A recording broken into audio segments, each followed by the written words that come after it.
তোমাকে যদি এখন শাকিব খান সিনেমা অফার করে কমার্শিয়াল, তুমি কি মানে গল্পই দেখবে? ধরো যে গল্প পছন্দ হলো না, কিন্তু এটা শাকিব খান তোমার বিপরীতে কাজ করছে। শাকিব খান যেগুলো গল্পের কাজ করছেন এগুলো অপছন্দ হওয়া মানে অপছন্দ হবে। ধরো যে এরকম একটা সিচুয়েশন হলো যে তোমার স্ক্রিপ্ট পছন্দ হয় নাই, কিন্তু সিনেমাতে শাকিব খান আছে।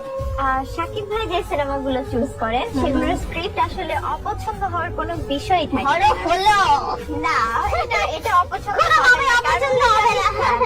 অপছন্দ তার মানে আগে শাকিব খান তারপর স্ক্রিপ্ট, দুটো একসাথে। কারণ শাকিব খান এমন স্ক্রিপ্টে কখনো কাজ করবে না যেটা আমার অপছন্দ হবে।